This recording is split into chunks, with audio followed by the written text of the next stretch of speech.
The Adventures of Tom Sawyer by Mark Twain. Longman Simplified English Series. Read by Thanyarat Krudtung. Chapter 4. Tom is ill. Monday morning found Tom Sawyer miserable. Monday morning always found him so, because it began another week slow suffering in school. Tom lay in bed thinking. He wished that he was ill. Then he could stay away from school.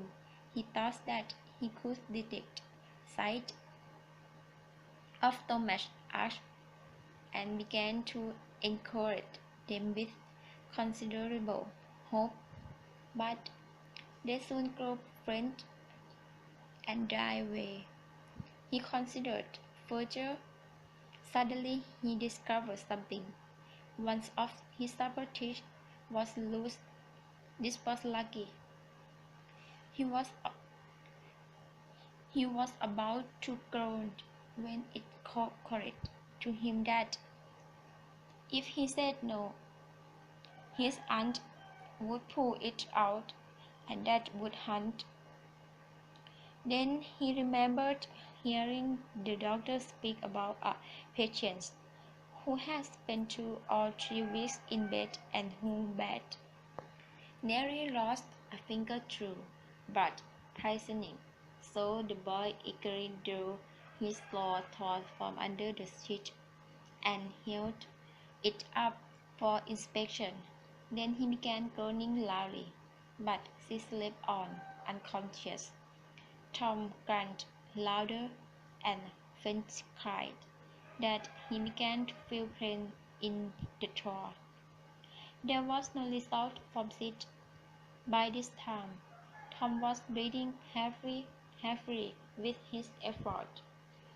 He had a rest, and then swelled himself up and produced one admirable groan after another. Sid slept on. Tom was annoyed. He called, "Sid, Sid," and shook him. This worked well, and Tom began to groan again. Sid yawned, stretched, and then began to stare at Tom. Tom went on groaning. "Tom, I say, Tom," said Sid. There was no reply. "Here, Tom. Tom, what's the matter? Tom!" Sid shook him and looked in his face anxiously. "Oh, don't, Sid, don't shake me," Tom moaned. "Why, what's the matter, Tom? I must call Auntie." "No, never mind. It will be over soon. Perhaps don't call anybody. But I must. Don't groan so. Tom, it's awful. How long have you been like this?" "Hours." Oh, oh, don't shake me, Sid. You will kill me." "Tom, why didn't you wake me sooner?" "Oh, Tom, don't. It makes me feel queer to hear you." "What's the matter, Tom? I forgive you everything," Sid groaned. "Everything you've ever done to me when I'm dead." "Oh, Tom, you aren't dying, aren't you?" "Don't, Tom. Oh, don't. Perhaps I forgive everybody, Sid. Tell them so, and Sid give my window frames and my cat with one eye to that new girl who has come to town, and tell her." But Sid had snatched up his crutches and gone. So well was Tom's imagination working that he was really suffering now. His groans had quite a genius tone. Sid flew downstairs. "Oh, Aunt Polly, come! Tom dying!" he cried. "Dying! Yes, don't wait. Come quickly. Rubbish. I don't believe it. But she looks upstairs in spite of her disbelief, with Sis and Mary at her heels, and her face grew white through, and her lips trembled. When she reached the bed, she gave out, "Tom, what's the matter with you?" "Oh, Auntie, my... What's the matter with you?"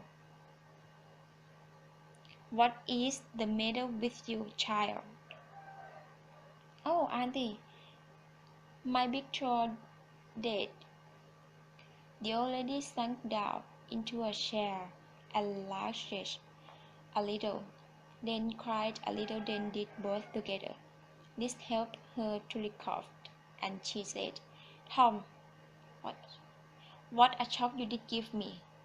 Now stop that nonsense and get out of bed." The groans, creased, and the pains vanished from the jaw. The boy felt a little foolish, and he said, "Aunt Polly, it did seem to be dead, and it hurt so much that I did not feel to pain in my tooth at all." "Your tooth? What's the matter with your tooth?" "One of them is loose, and it arches awfully." "There, there, don't begin that groaning again. Open your mouth." "Well, your tooth is loose, but you are not going to die of that. Mary, get me a psychiatrist and a lead hot cola from the kitchen. Please, Auntie, don't put it out. It doesn't hurt anyone. Please, Auntie, I don't want to stay away from school." "Oh, you don't you? So, all these holding walls, because you thought you'd manage to stay from school and go finishing."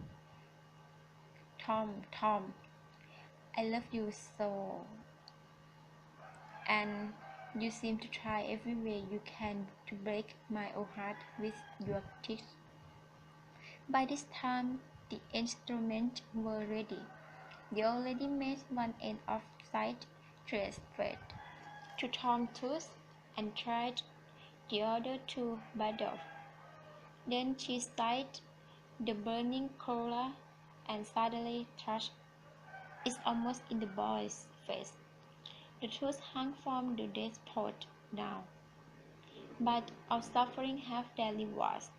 As Tom was going to school after breakfast, he was the envy of every day boys he met, because he kept in his upper row of teeth enabled him to speak in a new and admirable way. Soon afterwards, Tom met the young outcast of the village, Huckleberry Finn, the son of the town drunkard. Huckleberry was hated and dreaded by all the mothers of the town because he was either lawless, ill-bred, and bad, and because all their children admired him, delighted in his forbidden society, and wished they dared to be like him, like the rest of respectable boys. Tom envied Huckleberry his sky life of freedom, and had been given strict orders not to play with him, so he played with him every time he got a chance. Huckleberry was always dressed like a scarecrow. He came and went of his own free will. He slept on doorsteps in fine weather, and its empty barrels in wet. He did not have to go to school or to church or call anyone master or obey anybody. He could go fishing or swimming when and where he chose and stay as long as it suited him. Nobody forbade him to fight. He could sit up and late as he pleased.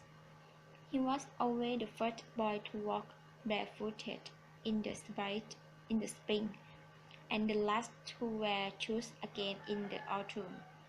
He never had to wash or put on clean clothes. He could swear wonderfully in a world that boy had everything that helped to make life delightful. So thought every respectable boy in St. Petersburg. Hello, Huckleberry. What that you've got? Asked Tom. Hello, dead cat. Let me see it, Huck. How stiff is it? What a dead cat good for, Huck? For curling what? But how do you call them?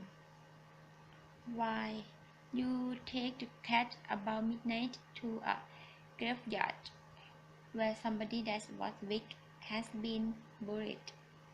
When it's midnight, a devil will come, or perhaps two or three, but you can't see them. You can only hear something like the wind, or perhaps hear them talking. When they're talking, the witch flew away. You threw your cat after them and say, devil follow body, cat follow devil, was follow cat. I finished with you. That will clue any word. It sounds alright. Have you ever tried it, Huck? No. But, oh mother, Hopkins told me. Well, that's good enough, because they say she's a witch. Huck, when are you going to try the cat? Tonight.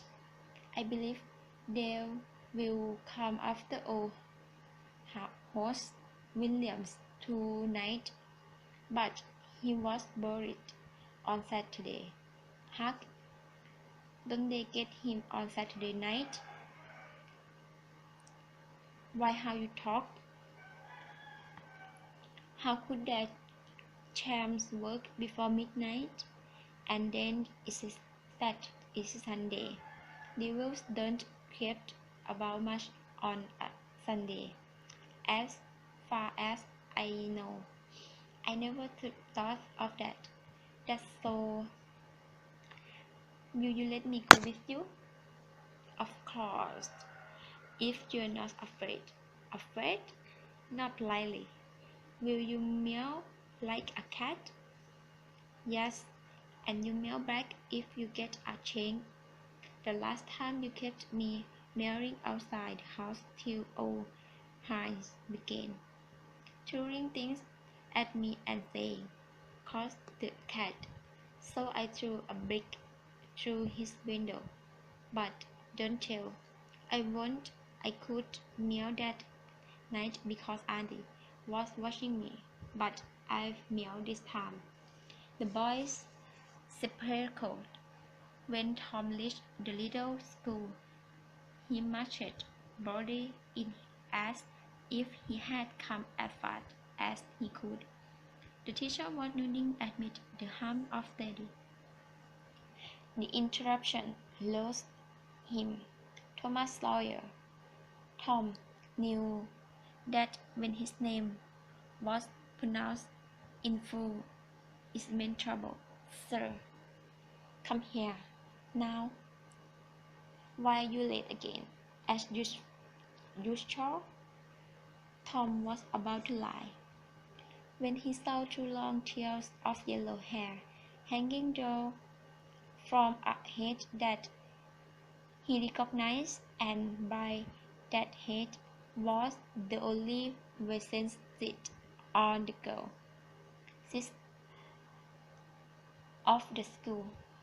He instantly said, "I stopped to talk with Huckleberry Finns." The teacher stared at him as if he could not believe his ears. The hum of study cash. The pupils wondered whether this boy had gone mad. The teacher said, You did what?" "I stopped to talk with Huckleberry Finns." The boy's words were quite distinct and could not be misunderstood. "Tom Sawyer, this is the most astounding confession I have ever listened to. You deserve a self-punishment. Take off your coat." The stick rose and fell until the teacher's arm was tried. Then the order followed. "Now, sir, go and sit with the girls. And let this be a warning to you." When all the pupils laughed, Tom seemed to look ashamed, but in reality that look was caused by his worship of the unknown angels and by his amazement at his luck. He sat down upon the end of the bench, and the girl proudly moved away from him. Tom sat still and seemed to study his book. Soon the other children ceased to pay any attention to him. A costume school murmur rose upon the dull air once more. Presently the boy began to still guess that the girl. She observed him, pulled a face at him, and turned the back of her head off him for a minute. When she got courteously looked round again, he was drawing something at the back of his book, hiding his work with his left hand.